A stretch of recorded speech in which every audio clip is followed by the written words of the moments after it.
Welcome, Philip. How you doing?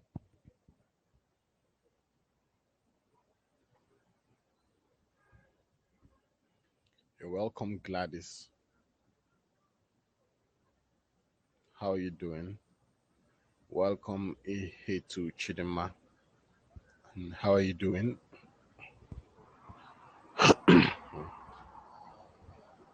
Can you guys hear me clearly?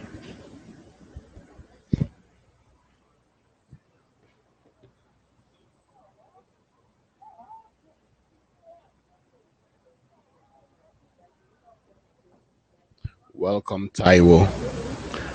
I would, I would like for us to wait for few minutes before we commence fully, so that everyone can join us.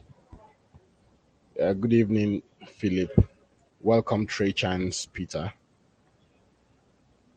Adeyemo, welcome.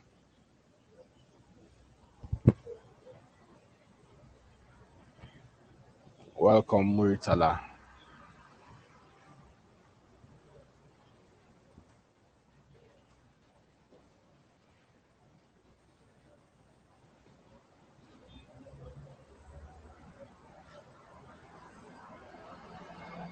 Okay, let's wait for 2 more minutes, then we can commence. And I think that's because we don't have much time. So today um we are going to complete the application.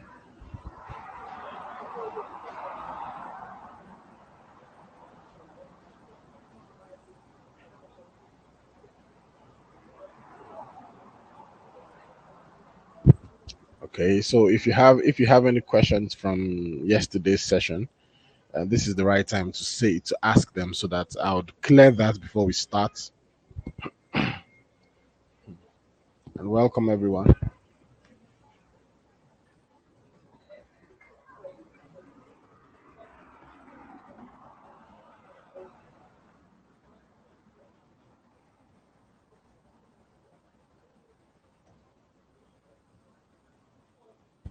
Okay, Adeyemo, thank you. Ihetu, hello to you too.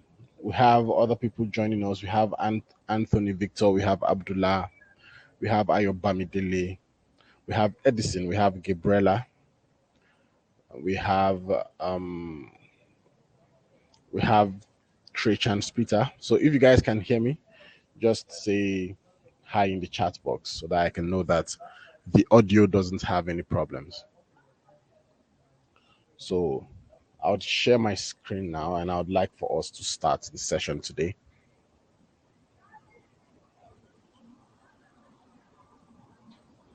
So, so if you can see my screen, just say yes in the chat box. You're welcome, blessing. Okay, that's perfect. So let's get started then. So this is the app we worked on yesterday. I'd open it up, and that's how you do yours. Whenever you walk and you stop, you go back, and when you go back to your dashboard, you would see the app you worked on previously, just like in Figma. Then you click on it to open it. So let's wait for the app to load up.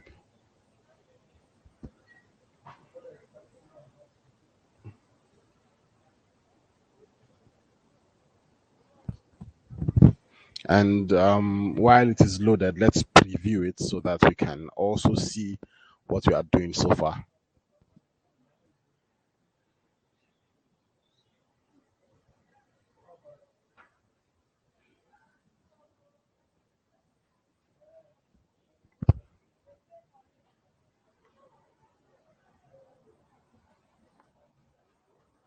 So, okay.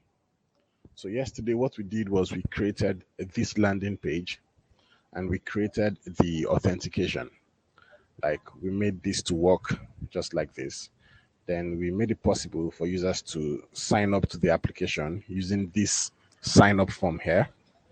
But what we didn't do yesterday is this: we didn't make this login button active, because clearly you know that when users who have already signed up come back to the application, they won't have to create an account anymore. They would have to log in. So let's quickly create that sign up flow. Now, I would come here, I would come to my element 3 here, and we are going to bring up the login pop-up. Take note, that's the login pop-up. I would click on it here, and this is the login pop-up. So what will the users click on when they want to log in? They would click on this login button here. So let's create the login flow for the login button. I would click on it. I'll double click on it to have the property window show up here like this. Now, I would come here and I would click on start or edit workflow. When I click on that, I would see my workflow here, and you can see that the conditional for this workflow says when button login is clicked, and button login is our login button. So when this button is clicked, happen. Let's come here and let's set what should happen. I would click here and I would hover on accounts and I would select log the user in. So this means that when that button is clicked, we should log the user in. But Bubble is asking for that. What are the credentials that you want to log this user in with? In our case here, we want to log the user in with their email address and their password. And definitely it must be an email address that has been signed up to the application before, and it must be a password that has been signed up to the application. So how do we collect the email address that the users are typing in the login form and send it to our database so that it can be cross-checked in the database? The way to do that is we are going to use this pop-up here to say email. Let's click here. Let's say go to the input email address field on the login pop-up. Go to that field and grab the value of whatever the user types in. Then for the password, we are going to go to the password field also, which is the input enter password field. I think this is it. Okay, I think what's going to happen is we have different field names there. So what's going to happen is let's come here to make this easy for you. Let's rename this input field that is on the login form. Double click on this field. Let's call it login enter email address. Let's rename this to login enter password.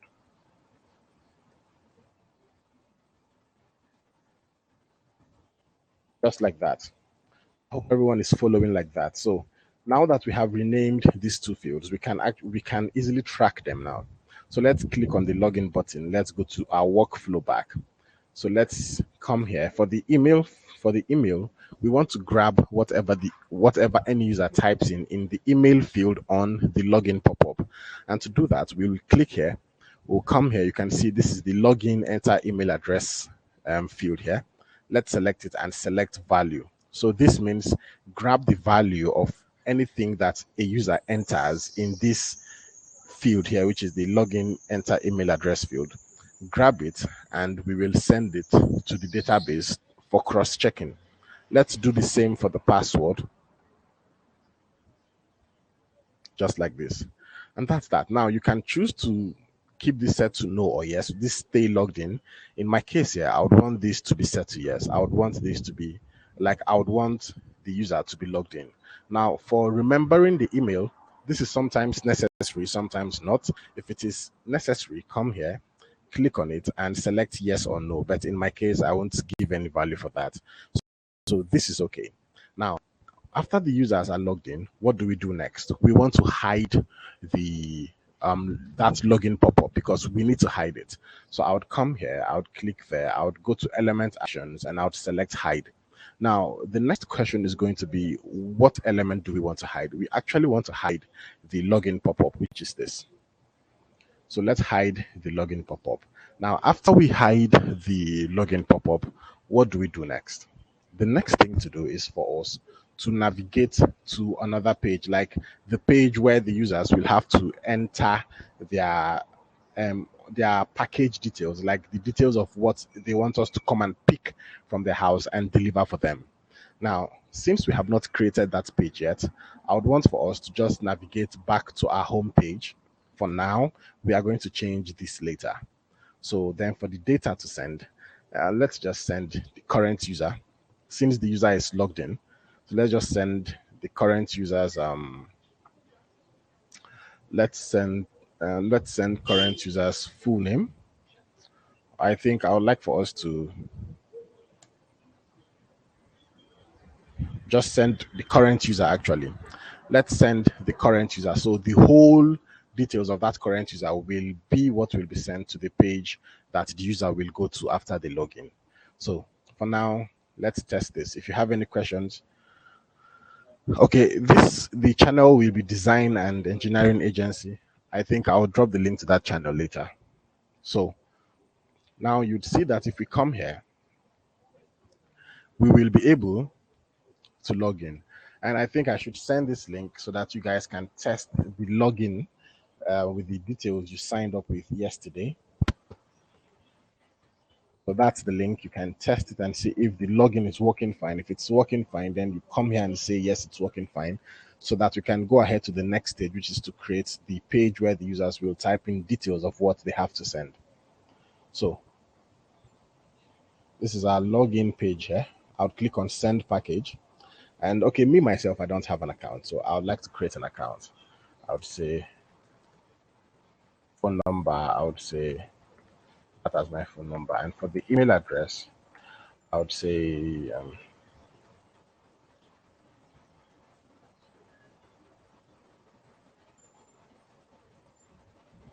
my password.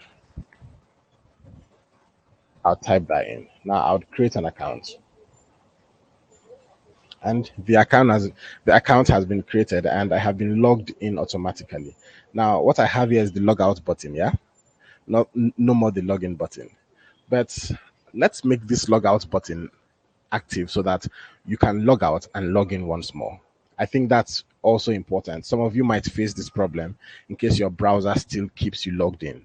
So let's make that logout button to be active. Now, to make the logout button active, remember that logout button is in the header element, that reusable element. So I would come here, I would go to that my header reusable element. And when I come here in the reusable element, I would expand the element 3 here, and I would open the text link group, which is this group that contains all of this. Yeah. When I expand it here, you see I have the logout button here. So I would click on it here for it to show up. When it shows up, let's take out the conditional. Okay. Yeah, that conditional is okay. No, there is no need to take it out. When this button shows up, the logout button, I would set a workflow for it. And the workflow will be that when the logout button is clicked, let the user be logged out. So I would come here, hover on account, and I would say log the user out. That's simple. When the user is logged out, only when, nah, no need for this. Let's log the user out. Then after the user is logged out, let's go back to the home page, and that's going to be a navigation action. So I would come here, I would go to the home page, index. And for the data to send, I would say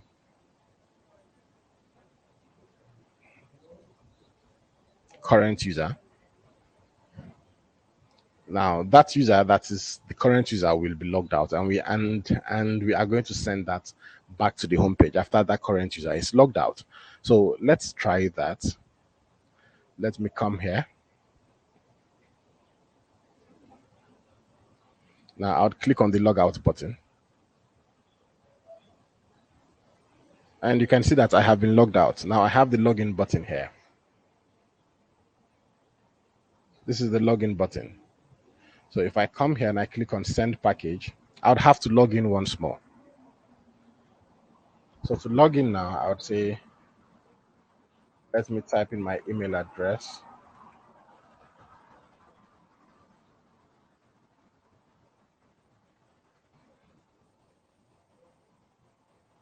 And you can see the logout button is showing now. So I have been able to successfully sign up to the application, log into the application, and log out of the application. So if that works fine, if that's working fine for everyone, and if you understand better, just say yes in the chat box so I can proceed. But if you guys want to test later, you can also say yes in the chat box so that I can proceed, and you test that later. This is the link here. You can always come back here and test it.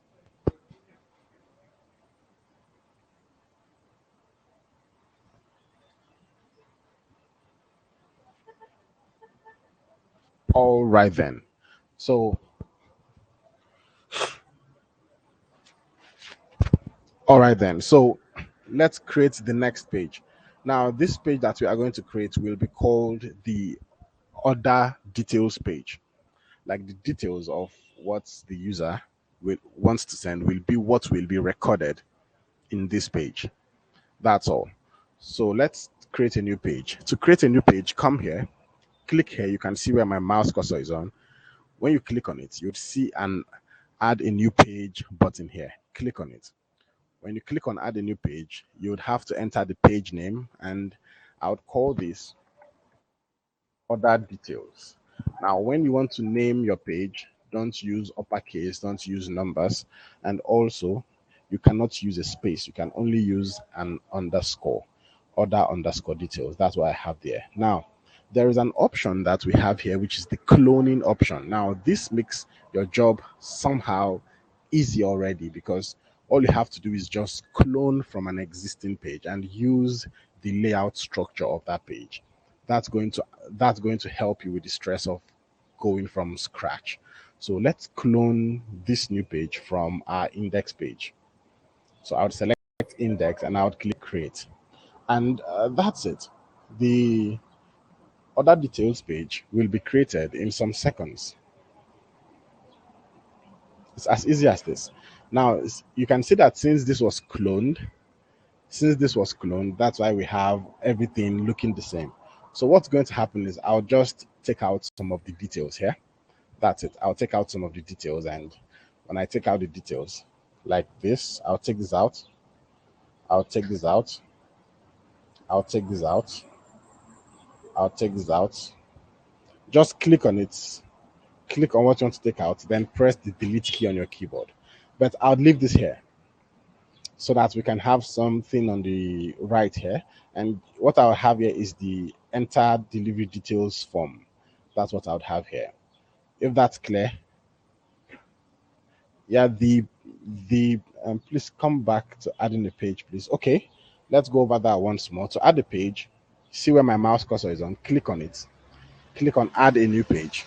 When you click on add a new page, type in the page name, then clone the page from an existing page that you already have, just to avoid you setting the layout structure from scratch once more. But this is optional. If you don't want to clone it, you can create it as a fresh page, but you would have to go over the stress of rearranging and resetting the page, just like we did for the index page.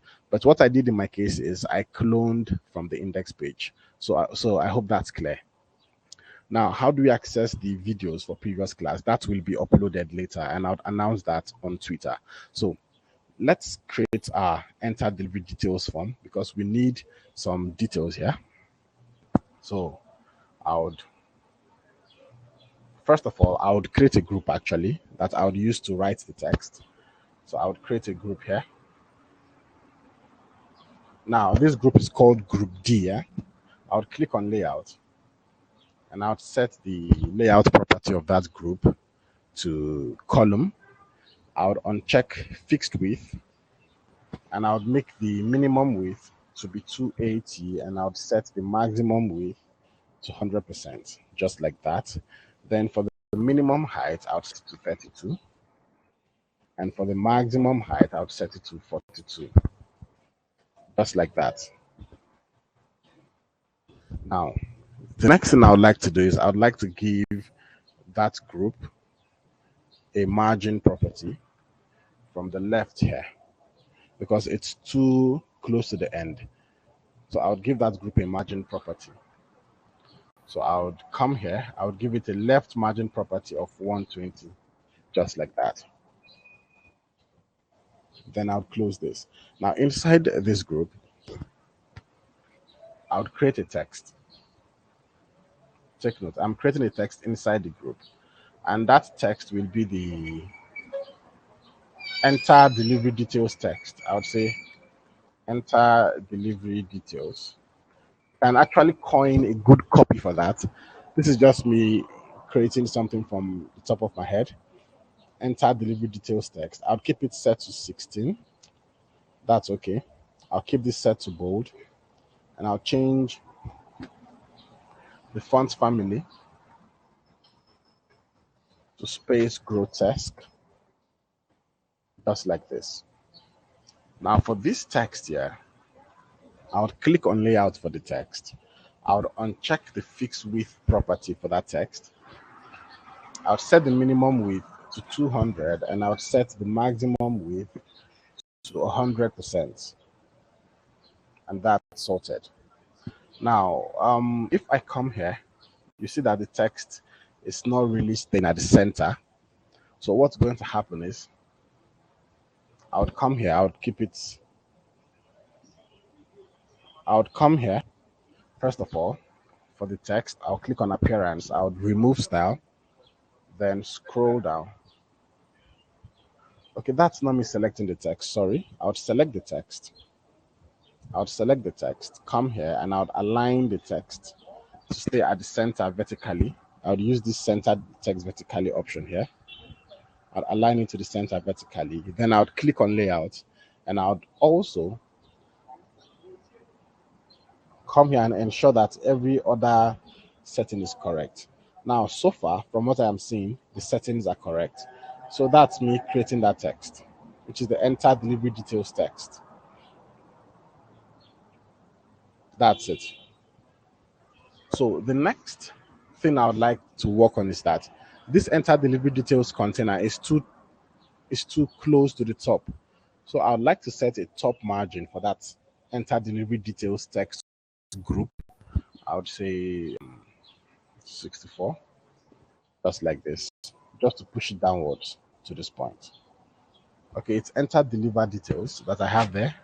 I have to correct that to delivery details. And that's okay. So we are going to have our delivery details form here that the user will fill. Okay, can you guys hear me? Trey Chans can't hear me. Can you guys hear me clearly?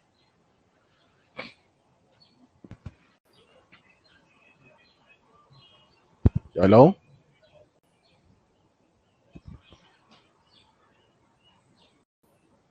Okay.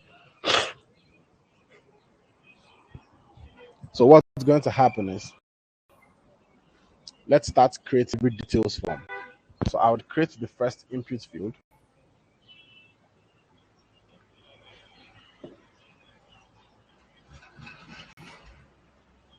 I would select the input tool here and I would create an input field here. Now, for this input field, what I would want to and what I want the users to type in is the full name. Okay. Sorry, I have to make a change here. I would say enter pickup details because we will want to, since it's a pickup and delivery type of application, we want pickup details from the users and we want drop off details from the users. So I would say enter pickup details. Now, for the first pickup detail here, I would want the user to enter the full name of whoever we are picking it up from because, just like Uber and Bolt, sometimes somebody can book an Uber for you without the person being the one to get into the Uber. So that alone is an experience to think about. In this case, it is possible that I can stay somewhere and order the pickup of an item somewhere, but I need to put in the name of the person that the item will be picked up from. So I would say, okay, the pickup name. I'll say enter full name, like the enter full name that will be on the package as the pickup data. So enter full name, and this is going to be a text type of content. And I would make sure that this input is not empty. The user must type in the full name of whoever will handle the pickup from their end. Now, for the style here, I would remove the current style and I would set the size of the placeholder to 14 and the font family, I'll change that to space grotesque.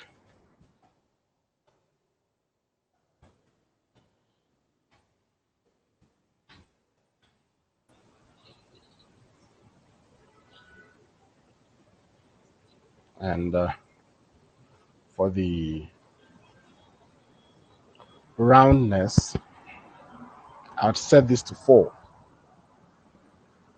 and that's it. Now I would want this input field to stay on the same line as this enter pickup details. Yeah. So to do that, I would keep the input field selected still. I would click on layout. Trade chance, um, trade chance, refresh your browser.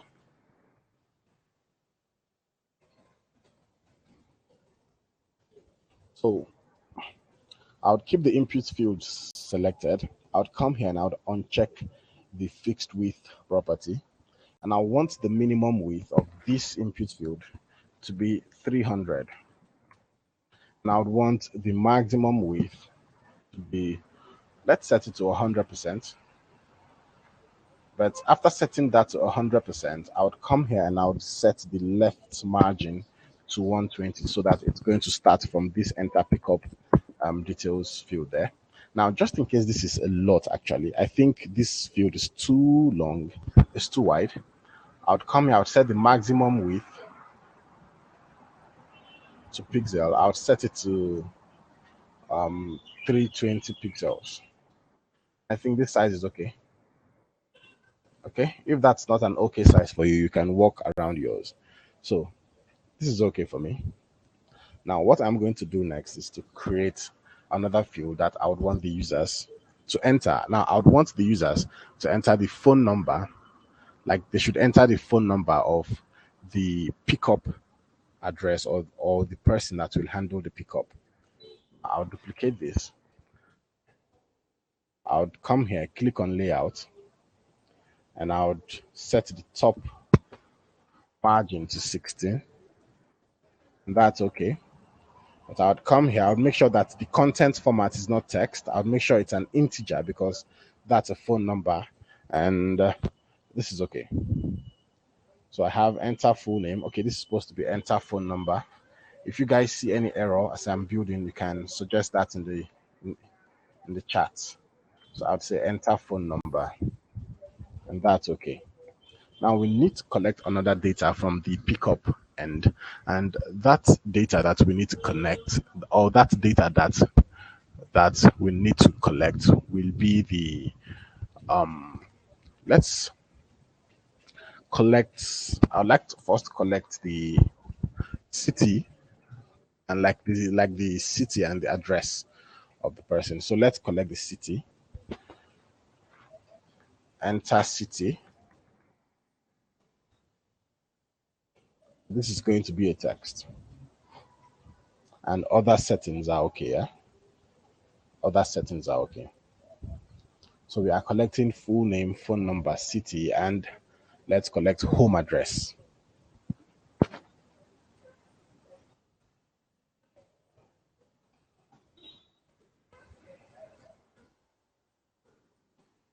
Enter pickup address.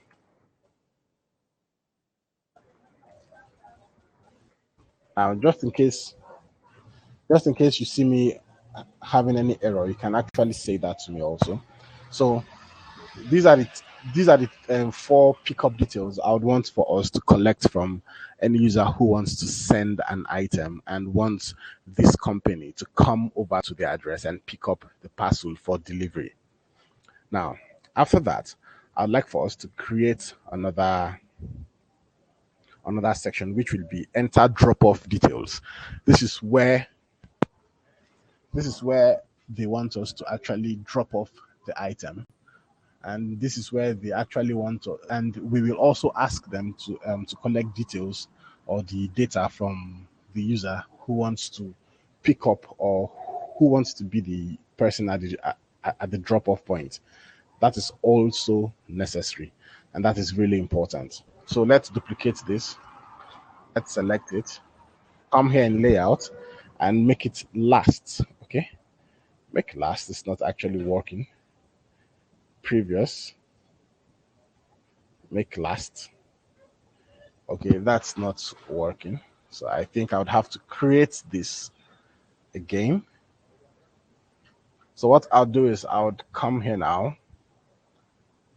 Can I create the group? Can I duplicate the group and make the group last? Let's see if that's going to work. Okay, that worked. That worked.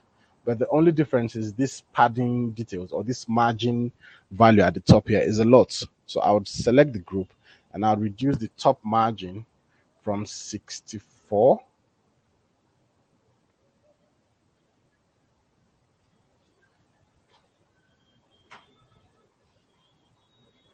I'll reduce the value of the top margin from 64, yeah, to let's say 24, or let's say 20, let's say 32. So now we will change this to enter drop off details.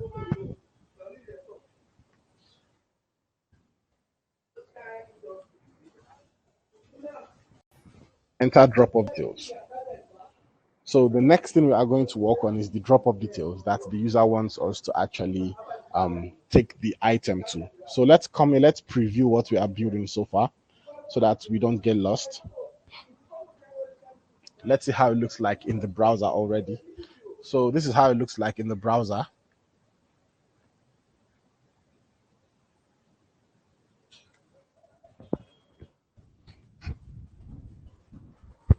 So you can see this doesn't really look bad in the browser.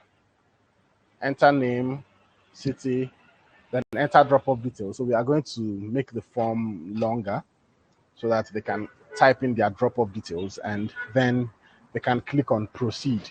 Then we will go to another page. So I would come here now.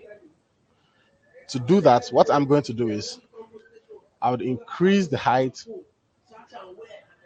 First of all, I would increase the height of the parent group first. Remember, on this index page, we had one group contains this group on the left and this group on the right. So I would like for us to increase that group. So that group is called, I think I called it something. Okay. This group A, it's called group A. So I would increase the height of this group. I would increase the height to, let's say, 900. Increase the height of that group 900. Then I can increase the height of this container on the left, which is inside the group.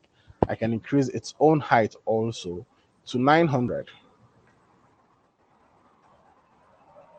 I hope everyone understood what just happened there. So that's me increasing the main group, then increasing the group inside the main group. Now I can create the drop-off details form. So I would select this, I'll just duplicate it. When I duplicate it, I'll double click on it. Come here, I'll click on make last. Let's see what I have here.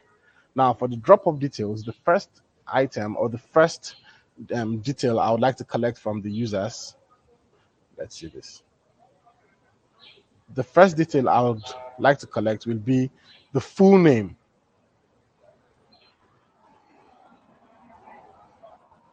I would like us to collect the full name. So let's duplicate this. Rather, let's make last. Now, the enter full name is I would like to collect the full name of the person or the point person that they want us to drop off their parcel to. So enter the full name of the person.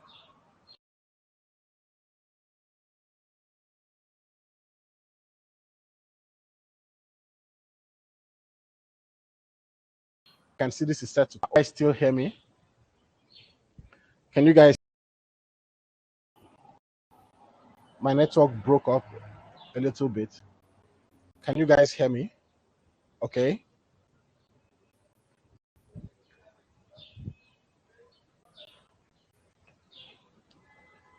All right. Okay. Okay. Fine. Sorry about that. So the next detail I would like to collect as the drop-off detail will be a. So I would select this. just to avoid us editing and setting, let's come here, let's duplicate this, and let's make it last also. And that's actually correct. So enter phone number. Then we need to get the city that they are trying to send the parcel to. Remember, this is an interstate delivery service. Like just like if you're in Nigeria, this is like Chisco, or like sending something from one state to another state. If you're in America, it's like sending a parcel from New York to, let's say, California, or any other state, Iowa. If you're in the UK, this is like sending a parcel from Wales to Scotland. So let's get the phone number of the person we will be taking this item to. Then the city is very important. We need to know which city we are sending to. So I would come here, I would make last also. Then finally, I think we need to have the drop-off address, like the particular house address we will take this to go and drop it at. So, excuse me. So let's select this, and let's make this last.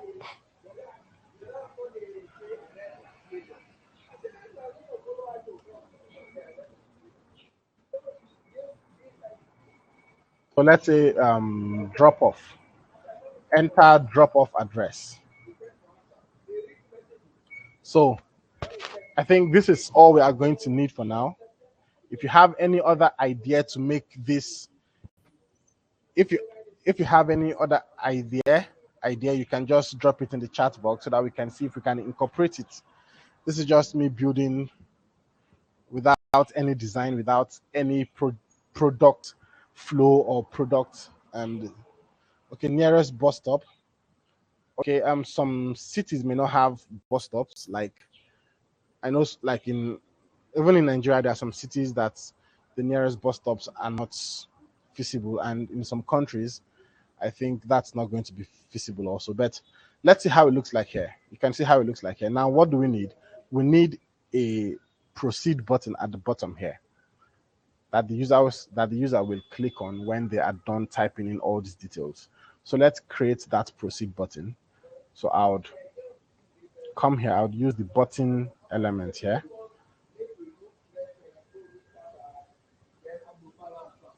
So I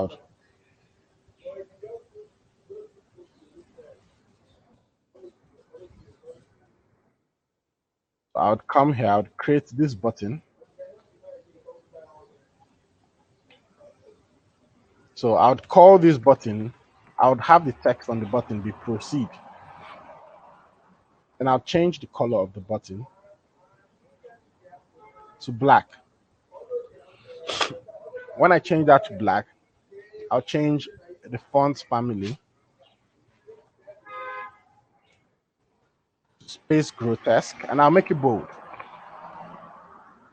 Then I would select layout, and I would set the width of this button. I would uncheck it from fixed width, and I would set the minimum width to 300, and the maximum width, I would give it the same size as this field. I think the maximum width is 320. So I would come here, I would set the maximum width to 320. Then I would come here, I would give it a left margin of 120, just like that. And let's see what we have. Now we need to create some space between this button and this field. So I would click on the button once more. I would go to the layout tab, and I would give it a top margin of just 16. And that's okay. Now, let's check our browser and let's see what we have. So what's going to happen is this. Let's create a full flow now. Is it possible to determine the specific drop-off and pickup dates? Okay. Yes, that's going to be possible. I didn't even factor that in. Like give like you mean giving the like EST like ETA, estimated time of arrival or something like that. That's actually a good idea. That's actually a good idea. Yeah. Okay. Maybe during the boot camp we might build a full logistics app and have all of these details factored in. So for now, let's see how to start this flow from scratch. I would like to log out. I'd log out and I'll be taken back to my home page. Now I'd like you guys to also log out, log in. Then when let's log in, let's see what's going to happen now. This is me coming to the app and I'm trying to send the package. When I click on send the package and I'm asked to log in, when I log in,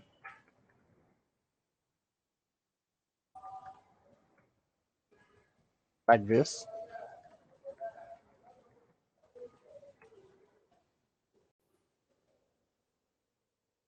okay, I think I have a password error.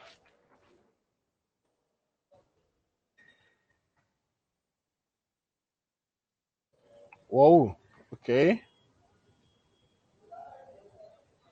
I think I need to be sure. Let's check the database to be sure that my details are typed in the way I type them in. So this is the users field here. Okay, this is my email here. Okay, I made an error. So I can delete this manually.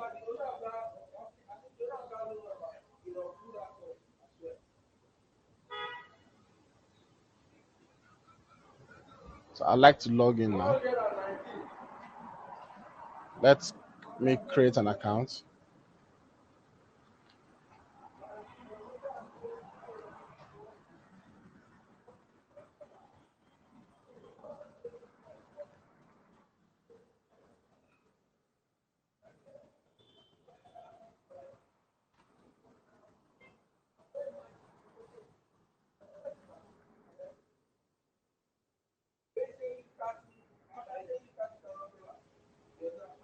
Okay. So now you can see that we have a problem, yeah? Currently, I am logged in, but I am not supposed to be on this page because the initial button that I clicked on was the send package button. I am actually supposed to go to that that delivery details form so that I can start sending or so that I can start typing in details to send my package. Now let's also log out and let's log in once more. So let's say I log in.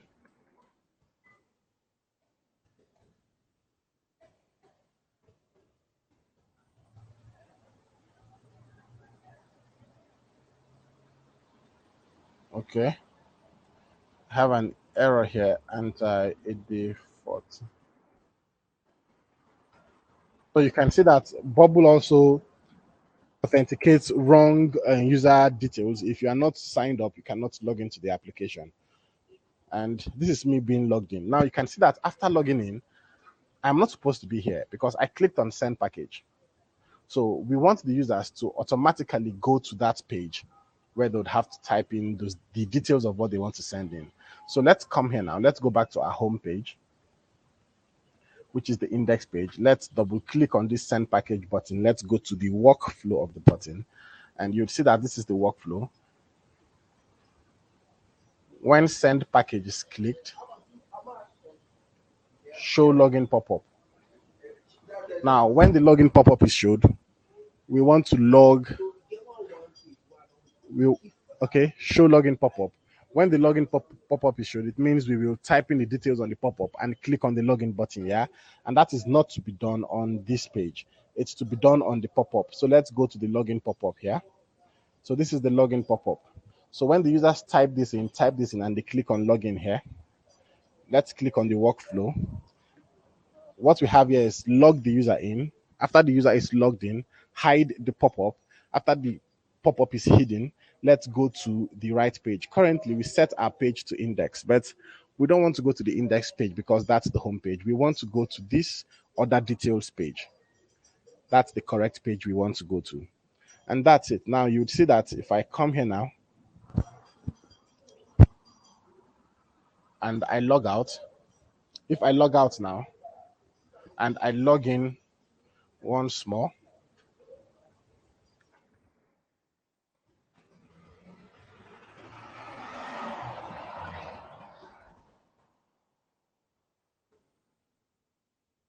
I log in, you'd see that I'll be taken to this page where I can start typing in the details I want to send.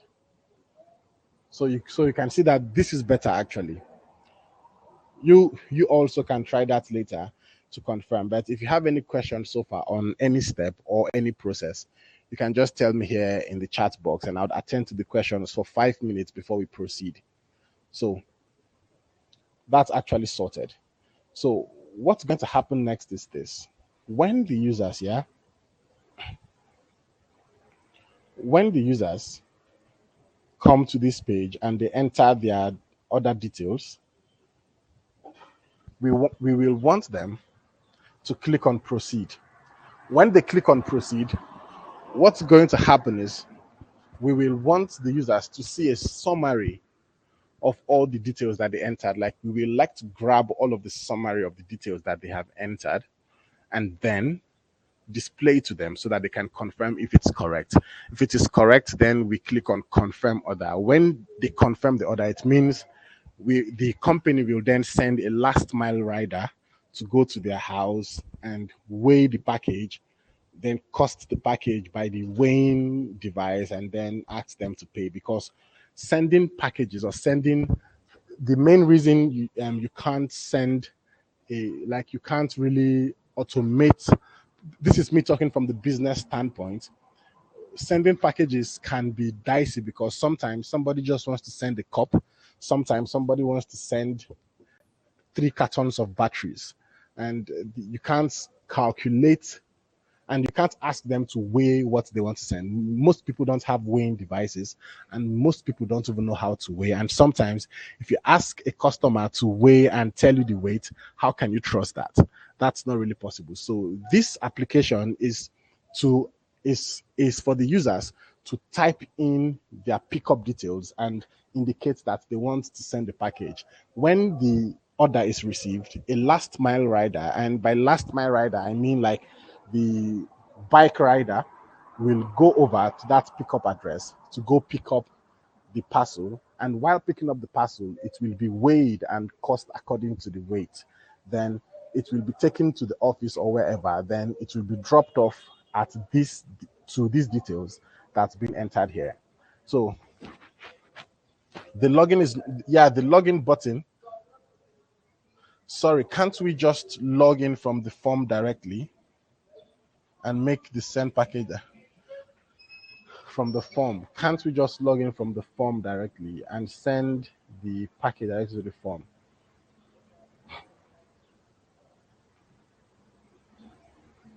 Okay, can you explain that better to me? Like, do you mean like we should skip this like we should skip the homepage? Like like like are you trying to say we should make this page the homepage? If that's what you're trying to say, you can let me know. Then the login button on the nav bar is not working. Yeah, that's not working, and that's only going to work if I make the login pop-up a reusable element so that I can use it on the nav bar, which is a reusable element. But since that's going to be a little more complex for this, we are going to be logging in from the send package button. So I think I might just have to do that if there is time. But for now, let's ensure that everyone is following. If you want me to proceed, you can just say yes. And Muritala, I don't get the question correctly. Just clarify the question better for me. So at this stage, I'd like us to work on this proceed button. What do we want to happen when the users click on proceed? What we want to happen is this. We want to collect all the data. We want to collect all the data that the user has typed in here. That's it. We want to collect it. And what are we going to do with it? Obviously, we are going to store it. We are going to store it somewhere. That's it. Like we are going to store it in the database. Now, remember when we were creating the sign up page, we created a database design for it because that's where the data will be stored. So let's come here in our database now and let's create a database that will store all of this data that the users will be typing in. So I would come here, I would click, I would come back to your question, Muritala, give me a second. I would click on data, I would click on data types. Now I would create a new data type. I explained what that type is yesterday. So in this case, this data type will be the order details data type, or you can call it order data type. I'll call this order details. This is how to create a data type. Come here in front of new type, type in the data type you want to create, then click on create here. That's it. This data type has been created. Now, what are the fields that will be registered in this data type? Like, what are the features of this data type? I would like for us to create that here. Now, the features or the fields will be this: pickup full name, pickup phone number, pickup city, pickup address. Let's start creating that. So I would click on create field. I'll say pickup full name, and that field is going to be a text field. I'd say pickup phone number. This field is going to be a number field. Then I would say pickup city. This is going to be a text. Now it is possible to use Google Maps on Bubble, but that's not necessary for this application. Then I would say pickup address. Now we are going to also set this to text because address is always a mixture of numbers and text. So I would set that to text. Now, if we come here, you see that we have drop off full name, drop off phone number, same thing. So I would have drop off full name, drop off phone number, drop off city, drop off address, drop off phone number. I'd set this to number, and I'd say drop off city,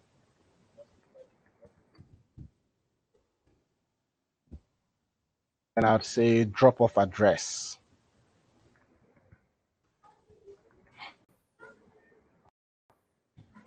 Now, whenever an order is created, yeah, it's going to be nice also for us to create a reference code for a particular for a particular order.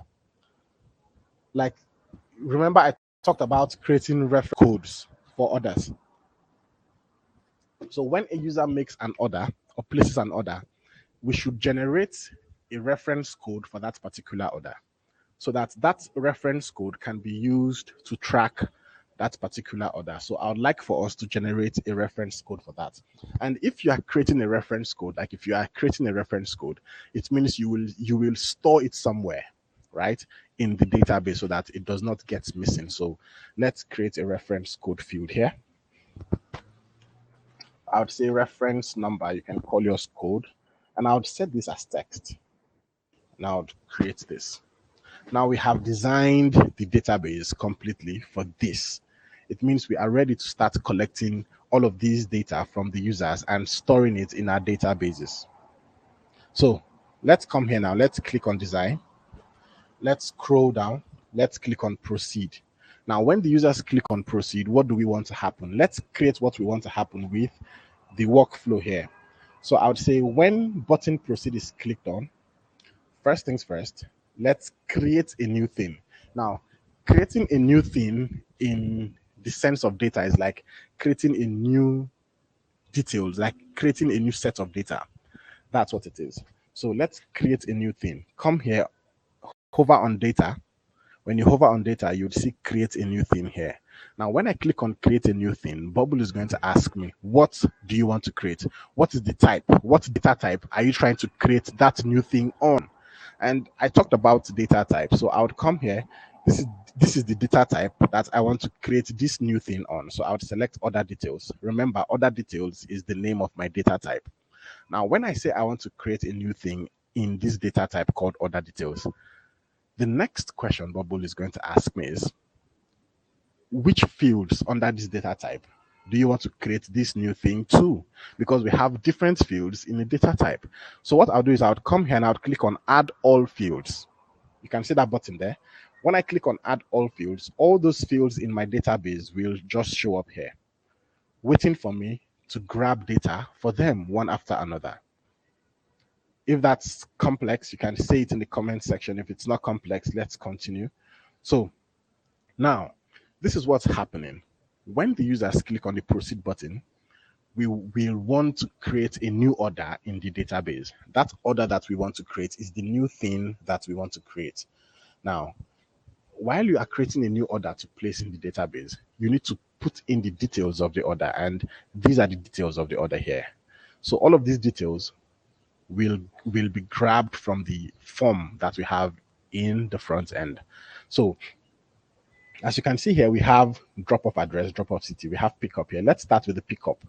So let's start with the pickup full name. For the pickup full name, we want to grab what full name that the user typed in that enter full name field. So let's come here. Okay, you can see that there is a clash here. Like all of them are called input full name, input full name, input full name. So it's difficult for us to choose which one is the right full name field for the pickup field. So what we are going to do is come here, click on design, and we have to rename all these fields quickly so that we can identify them better. So I would say pickup. I would say pickup here, pickup enter phone number. I would say pickup enter city.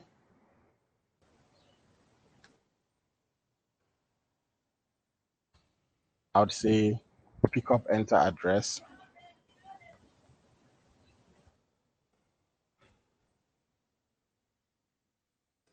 I would call this drop off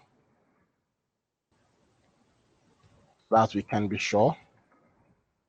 I would call this drop off enter phone number.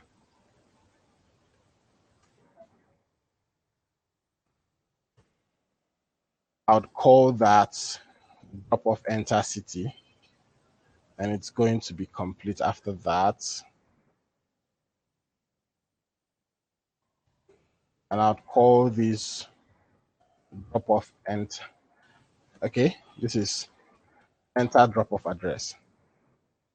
Pickup enter pickup address. All right, so let's click on proceed now. Let's click on workflow. Let's come back here. So for the pickup full name, I would want to grab whatever detail that or whatever value that the user entered in that input full name field that is under pickup details.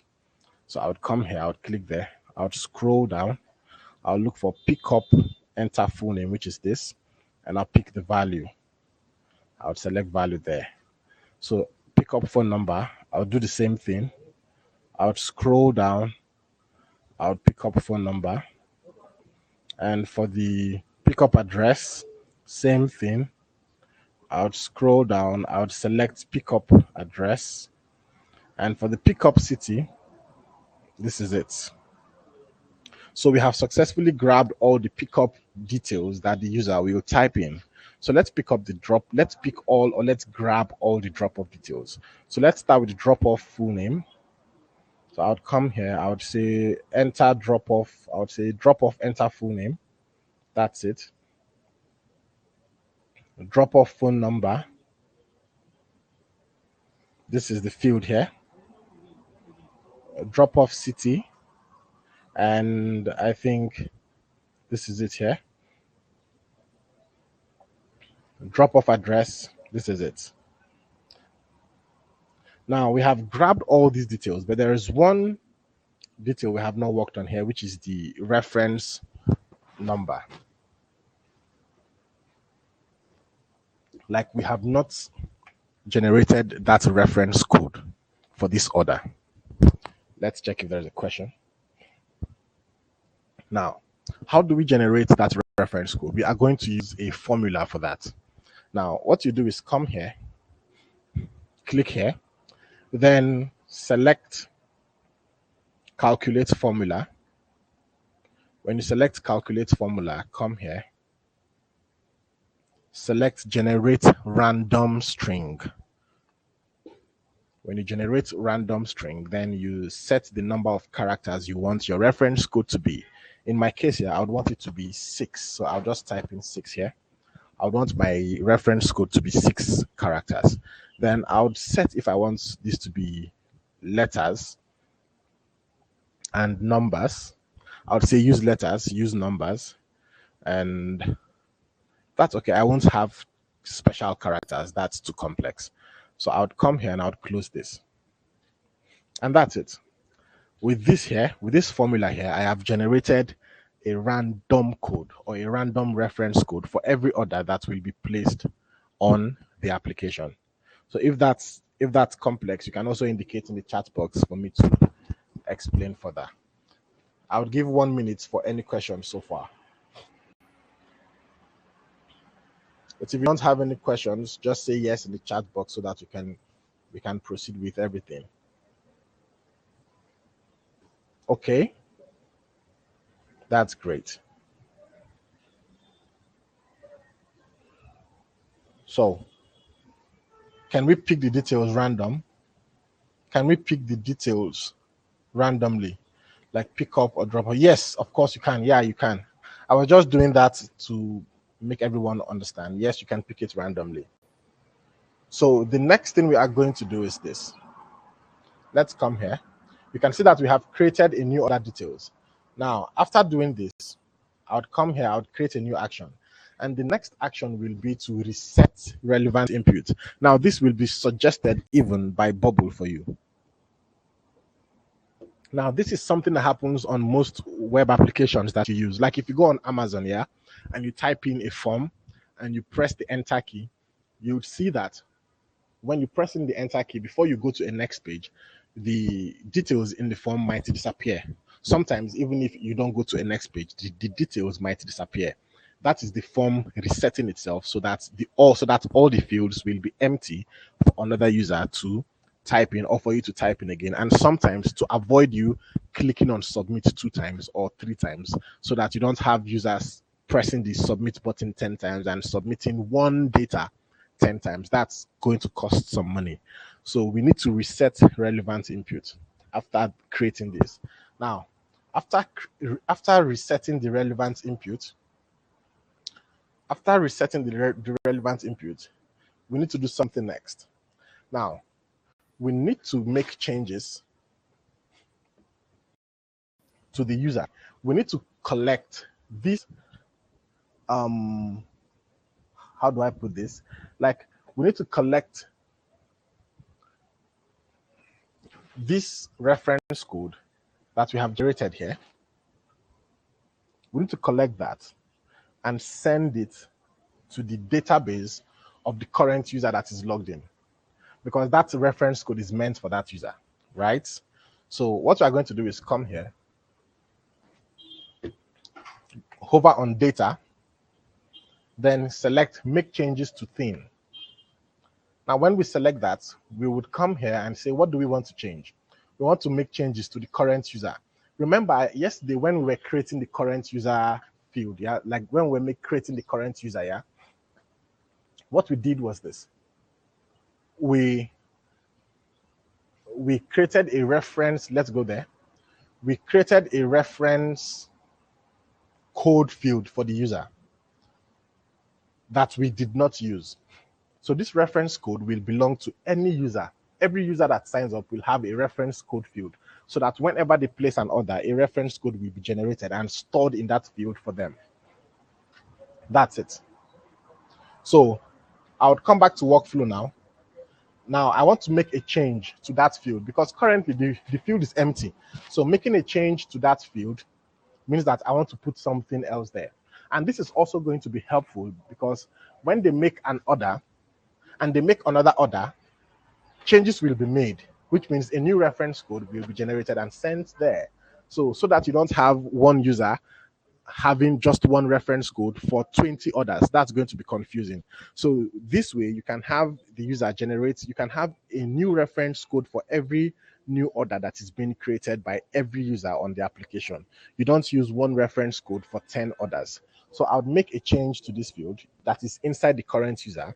So I would say add all fields. Now these are the fields here. I don't want to make changes to the full name of the user. I don't want to make changes to the phone number.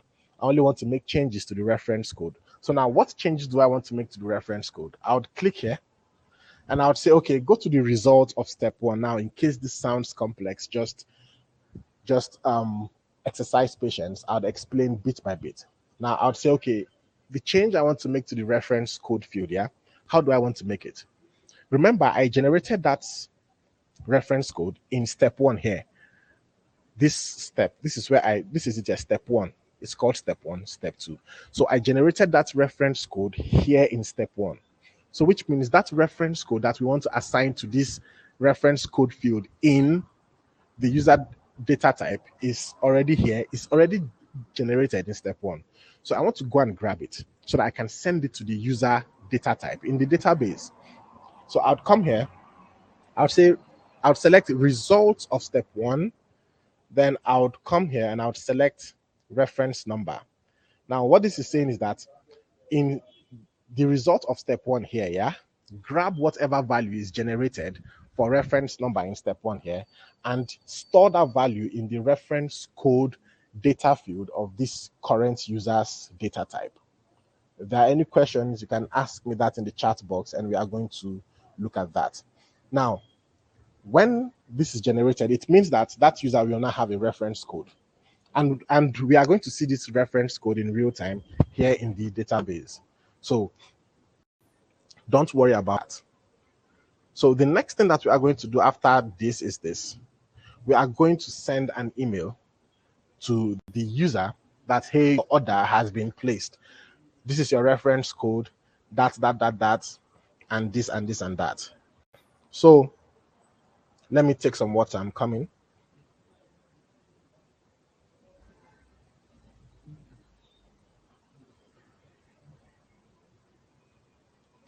Okay. So that's the next thing we are going to do. We are going to create an email that will be sent to the user. So let's come here, hover on email and select send email. Now the question is, who do we want to send this email to?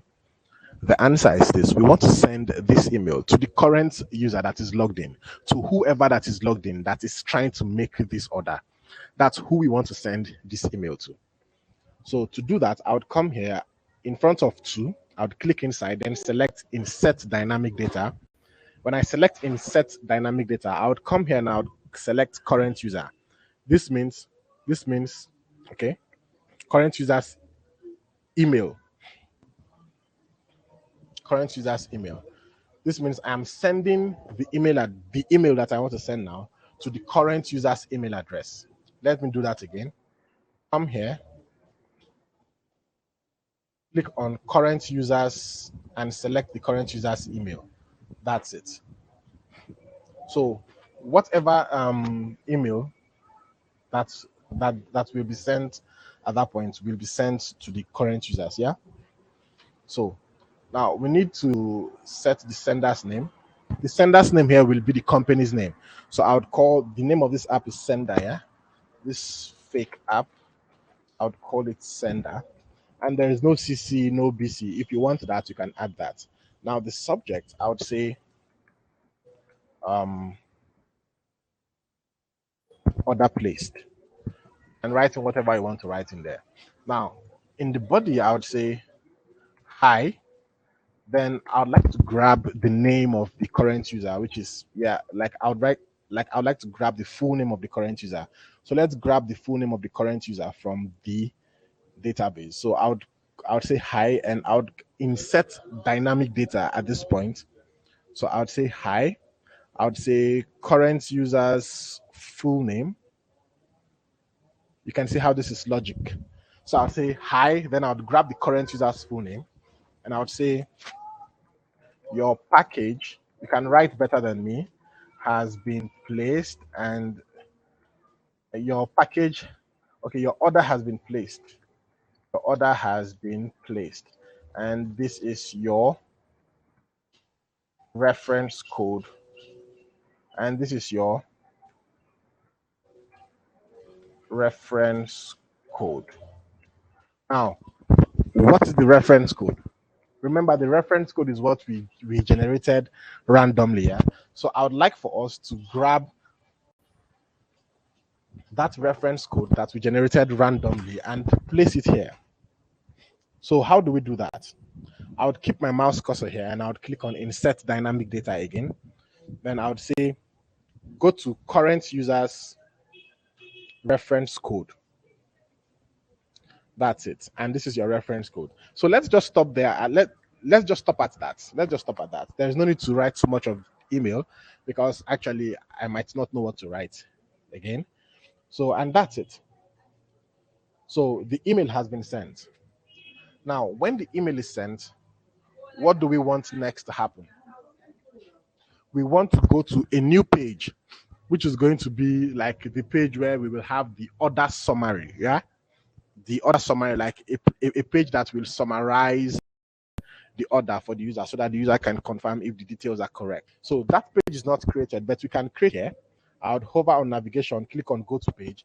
Now, since that page is not created, I would come here and I would click on create page here. You can still create a new page from here. So I would say order summary, and I would clone this from the index page, and I would click on create. Then I would come here now and I would select the order summary. Like you can see, this is the destination page here. Let's come here. This is the order summary and the data to send. I would send the result. I would send the result of step one. I would send the result of step one. That's what I would send. What all the things that happened here in step one, all the details that the user entered is what I would send to that order summary page so that they can see with their eyes. So that's it. Now I would want you guys to test this.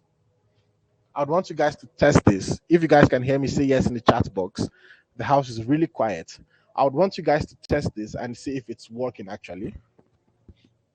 So I think this is the app here. So I would want you to log out, log in, then type in details and see if the email address and the reference code is being generated. So I would want you guys to test this. I think you guys still have the link. I would send the link once more.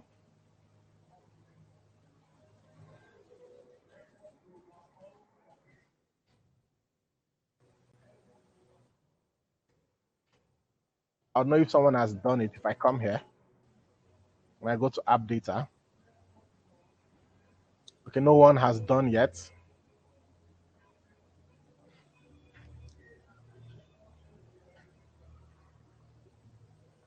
No one has sent an order yet.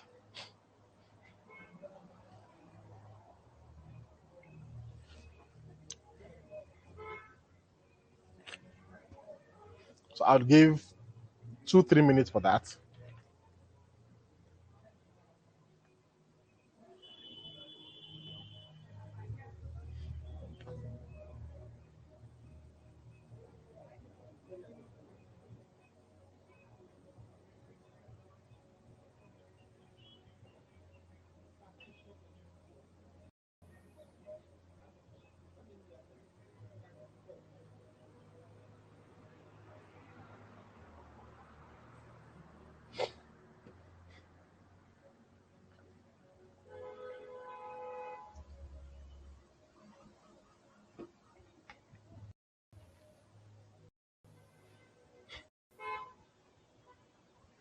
Okay, I'll come back and I'll check now.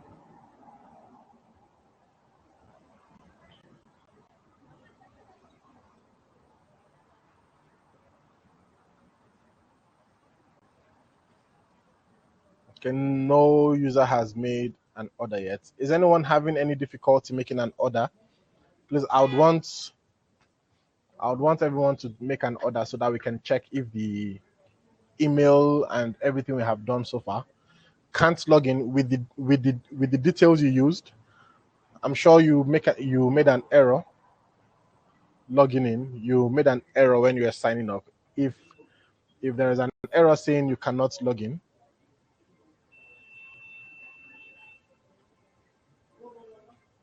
okay, let me try mine here.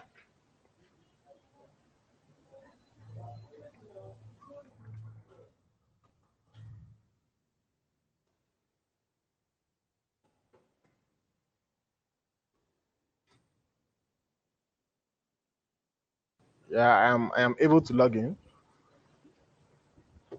and this is full name. I would say John Rose. Phone number, city. I would say Abuja. I would say number 3, number 30, Abuja. Then for the full name, I would say John Cage. For the phone number here, I would say this. For the city, I would say Newman, and for this, I would say about 30, 40 Newman. Then I'll click on proceed. Now it's going to take me to this page, but let's come here and let's see.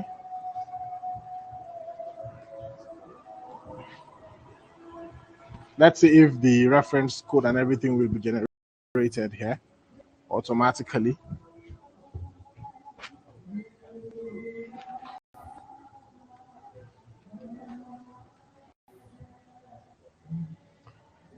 So let's come here, other details. Okay, I have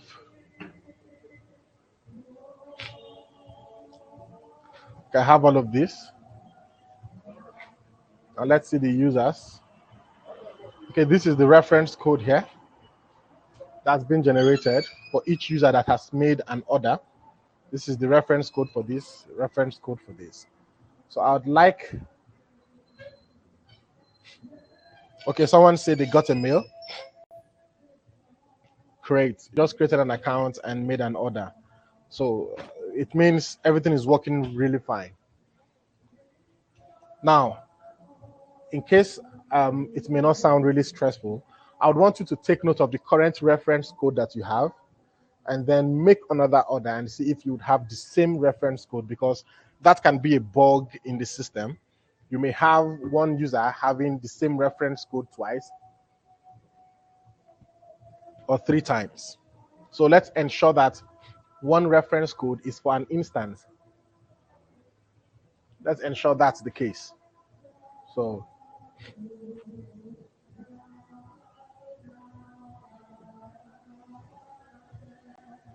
okay, we've had more people made orders.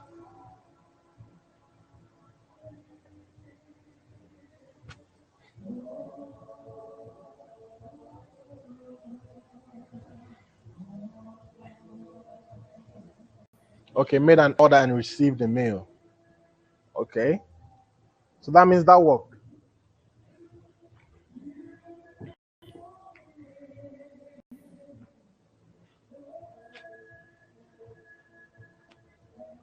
So I want somebody to confirm that it's not the same reference code that's been generated 2 times when you make a second order. So I would want someone to make a second order for a second reference code to be generated. That's great. I got a different reference code. That's awesome. This means that the order page or the order service is perfect. It can grab data, as you can see it here. The data is being grabbed here. These are the orders here. These are all of our orders. This is the drop-off address for this order, and as it is coming in, it is showing up here. These are the orders. These are the drop-off address, drop-off city. We have all the orders here, and for each order, a reference code is being generated for each order. So we can actually use this to create an admin dashboard and grab all of this data and populate it on that admin dashboard so that the admin worker or the people you employ to manage the app can track order as they come in real time on the dashboard. And they would use that dashboard details to know which pickup they have to make, which drop off they have to make, which order they have to close, and which order they have to open, which order is not open yet, and which one is not active yet. Then the reference code will be used to track each order per order, order by order. You don't have to worry about tracking the orders at this point. The reference code will be enough to track the order. Now you can see that we have the reference code here in the back end. Each reference code here is in the back end, is in our database. This is it. We have each reference code here in our database, and this is the order details. If you generate more than one order or do more than two or one orders, the reference code will be different. And we have all of them here. Like you can see, Chidinma made two orders. This is her first order here, where she actually had patients to put in her house address. But the second order, she was inpatient and she just put in WJJD.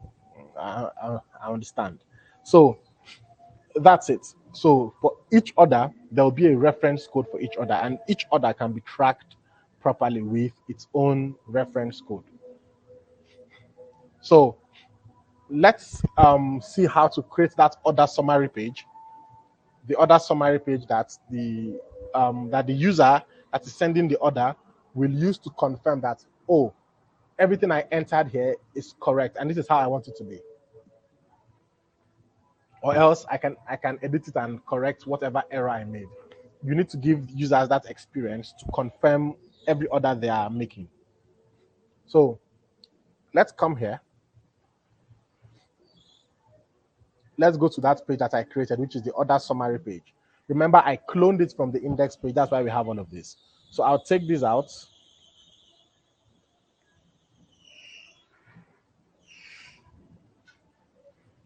And I would create the order summary here, which will summarize all, like the summary of the whole delivery. So I would create a container first. And this container,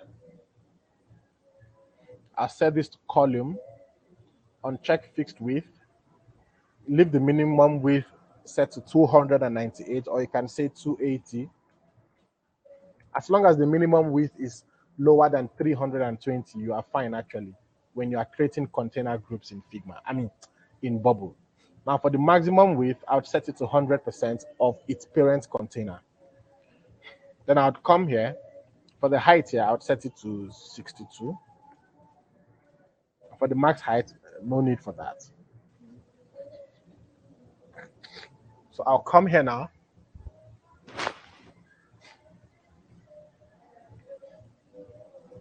And I would see if there's anything here to work on. There's nothing. Now I would want us to give a left margin here. So I would scroll down to the margin section. I would set the left margin to 120. And that's okay. And it's inside this container that we will have a text that says order summary.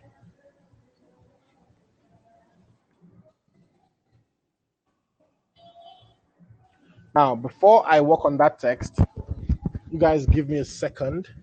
You know, I'm currently in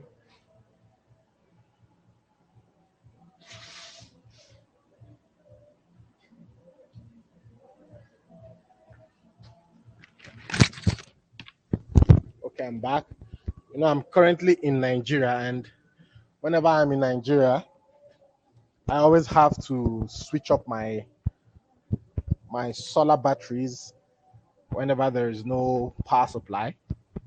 So I just had to do that quickly. You can see that my battery is kind of low, yeah? So what I'm going to do now is this. After creating the other summary there, the text, I'll keep it selected. I'll change the style. I'll keep this set to space grotesque.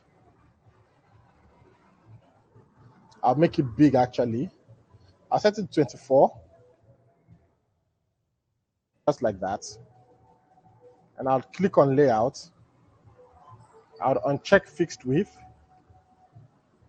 And I'll set the maximum width to 100, which is okay. Then for the top margin, I'll set the top margin to 64, yeah? Just like this. Now I can have the summary under here. Now let's go with the first summary. The first summary will be the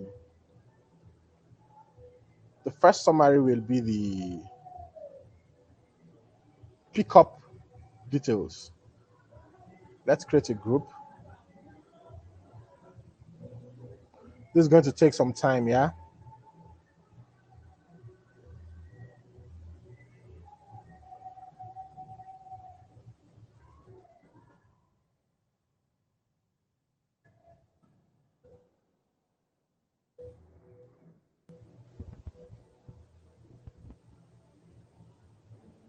So that's okay.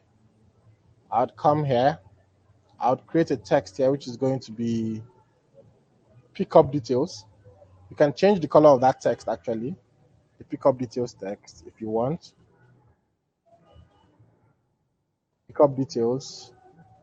I'll change the style. I'll change the color of the text to this.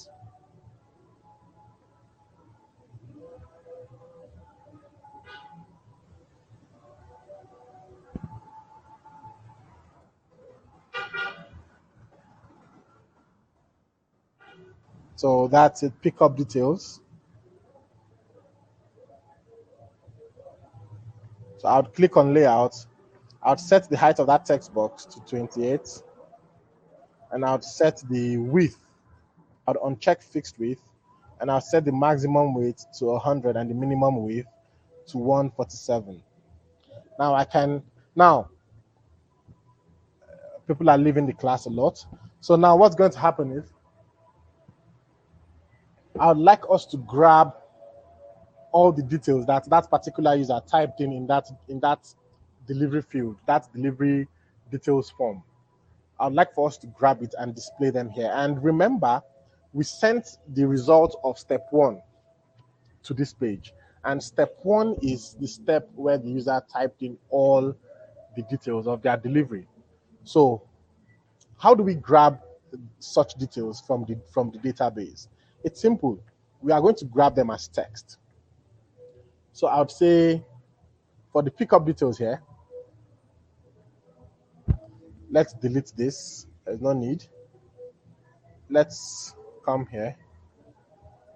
For this group, I'd like to set the height of this group to 32. So that's, I can duplicate the group, yeah? Now I would keep the group selected.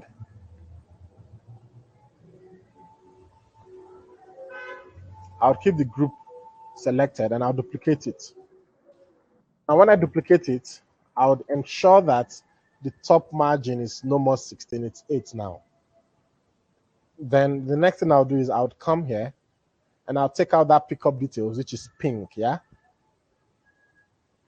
I would select the text inside of it. I'll take out the pickup details, which is pink, and I would grab the full name,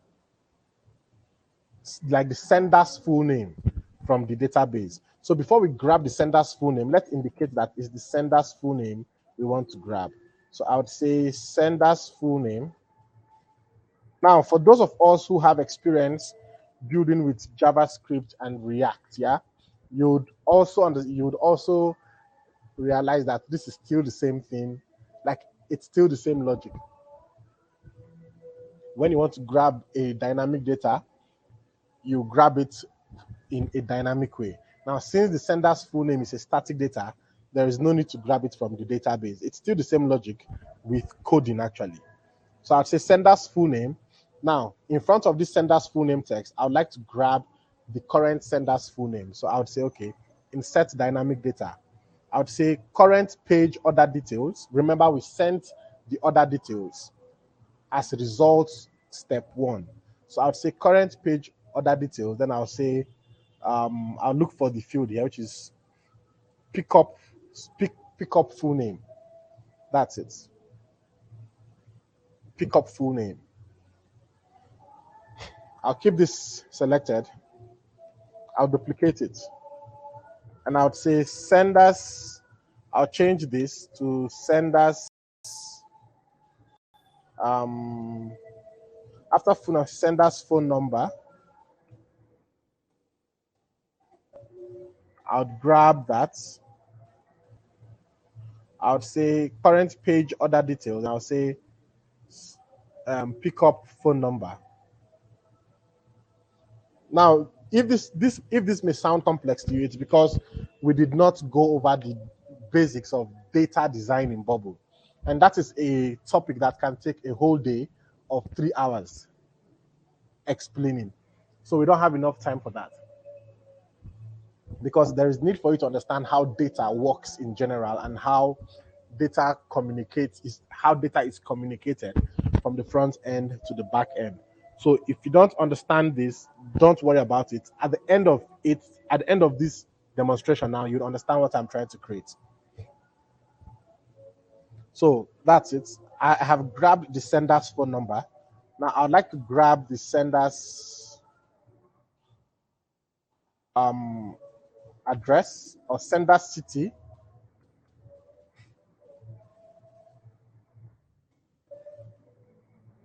I would say current page order details, pickup city.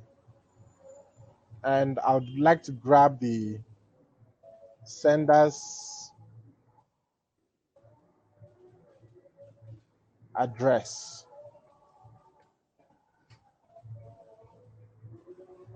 So I would say current page order details, pickup address. And let's see what we have so far. Or I would like you to enter any details, like just as I'm teaching, you can type in an order and send it. And when you click on proceed, after the order form, you would see that you'd be taken to this page and you'd see these pickup details, the same pickup details that you typed in show up there. So I'd like for you to do that. Like you can see mine has shown up here. This is from me. I have the order summary. I have sender's full name, John Rose. Sender's phone number, I have what I typed in. Sender city, I have Abuja there. Sender's address, I have number 30 Abuja. That's what I typed in. So I'd like for you to also do yours to test and see if it's going to work for you. So the next thing I'd like for us to create is the drop-off details. So okay, that's not it. I would select this group that contains the pickup details. This is the group. I'll duplicate it. Okay.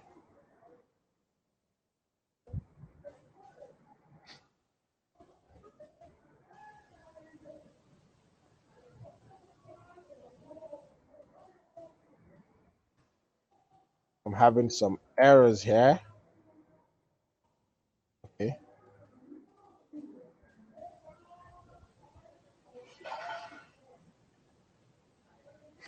So over here, I'll change the text from pickup details to drop-off details.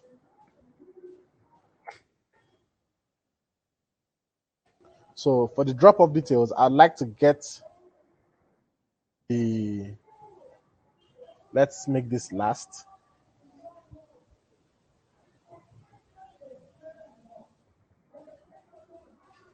The drop-off details, yeah.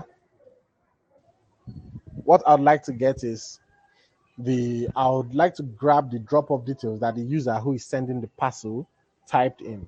So let's create a group that will grab that. Let's create a group here. Oh, I think we need to work with the group we already have, which is this. I think this is a full group on its own.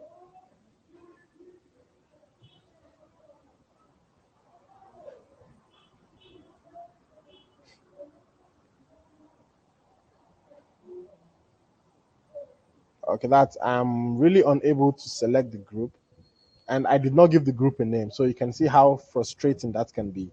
So this means I'd have to create it from scratch. This is what I was trying to avoid. So I would come here, I would set this to column, I would uncheck this, I'll make this 280 and I'll make this 100.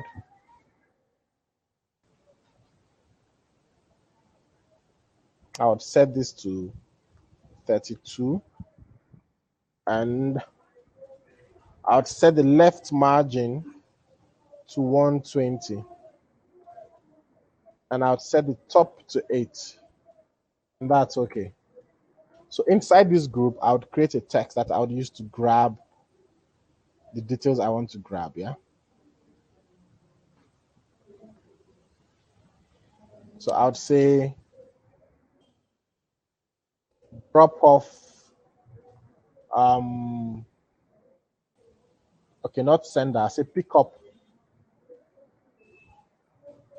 or let's say drop off full name. I don't know what to call that. I can say receiver's full name. You can see how copywriting is difficult, yeah? So I'd say receiver's full name, and I would insert current page orders. I would say drop off full name. Now for this text here, I want this to be the width to not be fixed width. I want it to be 100% with a minimum width of 200 and any value there, and that's okay. So the receiver's full name is what I have there. So I would come here, I'll duplicate this, and this is going to be the receiver's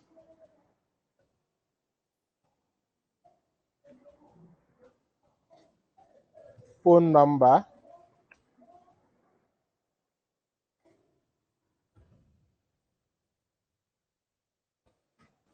Drop off phone number.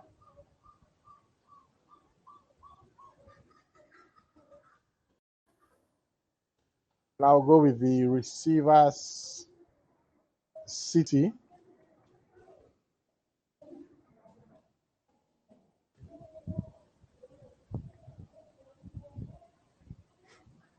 And that's okay. Then I would grab the receiver's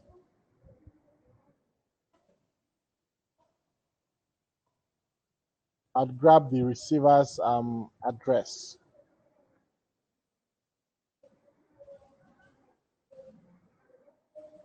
And this is it here. So I would go current page order details, and this is the address. Okay, no, that's not the address. That's the pickup address. I'd go with the drop-off address. That's it. Now, if I come here and I reload this, you'll see that I have this, the pickup details and the drop-off details. That's it. So I would want you guys to make your order. After you create your order, you'll be taken to this order summary page for you to see the summary of the order that you are creating.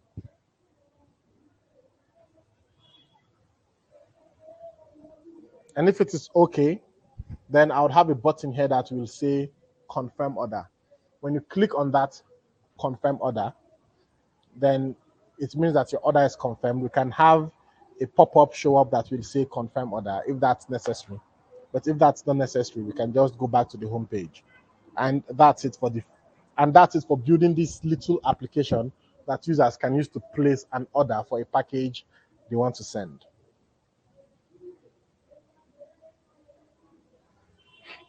Great. Isaac says everything is displayed. So others can actually check to see if theirs is working. So that if yours is not working, we can know if it's your we can know what the issue is. So we have lots of signed up users here, and a few of them have placed an order.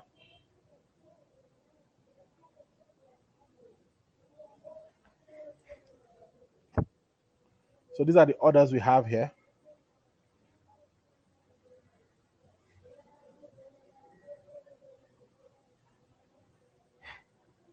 Okay, this is really okay. So I just want to ensure. Okay, Muritala's own worked. So I just want to ensure that everybody's um, process really worked fine. If yours worked fine, then that's cool. It means that what you have seen here so far is the building and the workflow of a basic application using Bubble. And you can see that we did all of this without using code. But you can also confirm that just because we didn't use code doesn't mean that it was easy, or just because we didn't use code doesn't mean that the thought process or the thinking process is cheap or easy. It's not easy also. There is still a lot of calculation for you to make. You definitely know how to calculate and understand data flow, which is the most important. And I think that's what everyone learning Bubble should focus on. And whenever I teach Bubble, I usually spend like 2 days teaching data design and data flow, because the moment you understand how data flows through an application, that way you definitely know what to collect, what to fetch, and what not to fetch. You definitely know what data is dynamic and which data is static. That way you will understand how to build any application, be it a code application or a low code application, because it's all the same principles, it's all the same logic, it's all the same concept. So this is it. Now, after this, the next type of application to build to accompany an application like this will be the dashboard of this application. And the dashboard of this application will be where all these details, these pickup details and drop off details for each order will be displayed. It will be displayed there, and the admin worker can manage the data from that admin backend, because due to data policies, due to data management policies, you can't have an admin worker have access directly to your back end here like this and get details of users which are direct details. Although in the back end here, you cannot access the password of any user. You can only access the email of you can only access the email of a user. You cannot access the back end password. You can't access the back end. It's just the email you can access. So, but because of that, you won't have the admin workers have access to this. You will actually want to create a dashboard for them that they can use to see the data you want them to see and manage the data you want them to manage. And also, they can also reconcile issues of deliveries and orders from that dashboard. And you can integrate other third-party softwares like Bitrix. Like Bitrix is like a CRM and a customer relation software. You can integrate a call center software from there, from the dashboard there, so that your admin worker can fully manage the application and all the others perfectly. So, but this right here is the real core of the application. We have been able to ensure that every user that wants to use the application signs up, and when they sign up, they give us their email address, which is this. As you can see, we all have our email addresses here. Now you can continue. Now, like, you can continually sending them email addresses in like newsletters, marketing emails, and the rest. And you can also use their phone numbers if you like to use their phone numbers to send them marketing emails also. If that's not necessary, that's fine.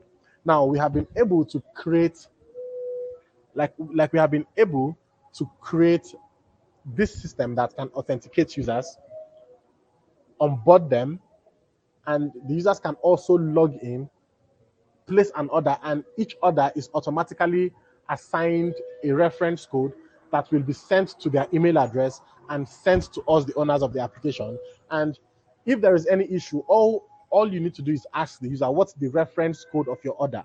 And when they provide the reference code, you can use that reference code to track, like as you can see here, I was able to track the first order of Chidinma and the second order of Chidinma. She sent in two orders. So that reference code can be used to track each order that's been made on the application, and the issue will be reconciled. Now, all of this normally would have been done manually, but we have been able to digitize this process, and the users don't need to come to our office with their parcel. All they do is stay wherever they are, place the order. The last mile rider, which is the logistics driver, will go to the house, weigh the parcel, get paid, and take the parcel to the office, and that's it. So if that's clear, just let me know in the chat box. If that's not clear, I would suggest you come to the low code bootcamp. In the low code bootcamp, we are going to do a lot of things with low code and Bubble.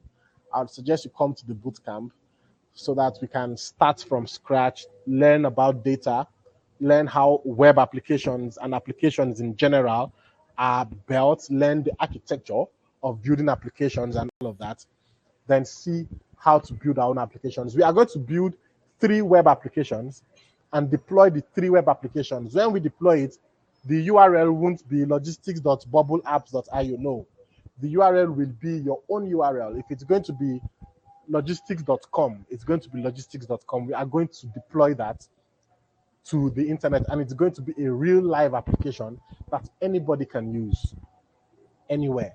Now, that's the major reason why we are charging for the bootcamp, so that we will use that money to pay for the deployment of the application. So I hope you can take everyone along, because sometimes you are fast. Yes. Okay, that's Philip saying that. Actually, I am fast on the light hall classes, like these 2 days classes.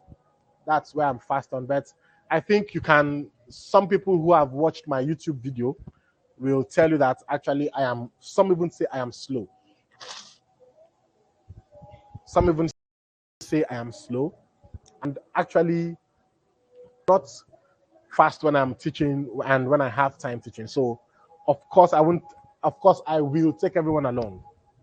I will definitely take everyone along. So I hope this session was an interesting session. And I hope you guys are looking forward to building more applications. Now, for those of us, I would like to show you guys that there are opportunities. There are opportunities building with Bubble. Like you can see, this is if you want to be a freelancer, a Bubble freelancer, the easiest way to break even is to have a portfolio of a live product that you have built with Bubble. The moment you have that, you are cool. When you come on Upwork here, you can easily get gigs. This one is just Bubble Up clone. This is $100. This is $20 to $45 an hour. You can see that you have lots of them here. Then you have this one for $2,000. You have one for 60, and all of these were posted within yesterday and today. So there are opportunities if you want to be a freelancer, and there are opportunities if you want to work in a company. Someone is saying, can we get option of making payment with USDT? Okay, I don't. Okay, I would send an email to support@lighthall.co, support@lighthall.co, so that you can ask them if you can pay with USDT. Send an email to that address and ask them for that. So guys, thank you very much. Thank you very much. It was an interesting session, and I'm glad that we have been able to see how to build the application to this point. The only thing we were not able to build was the dashboard, but it's still the same process, and it's not going to be any different process than what we have done. And I think I would have this project to be one of the projects in the main in the main in the main application or in the main bootcamp. Thank you, Blessing. Thank you, Isaac and Philip. Okay, Isaac, what's the dollar rate on Flutter? I don't know of that. I think the dollar rate is up to 500 plus. So thank you all. Thank you all. Thank you all. So thank you all. I'm in Nigeria now, and you can see the power situation has not improved yet. So, Philip, thank you too. You're welcome.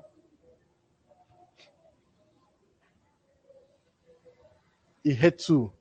Is the name pronounced Ihetu or Ihetu?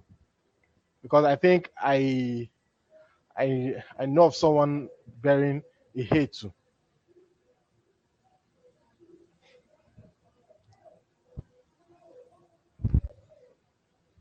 Any is fine. That's cool. Thank you all. Thank you all. Thank you all.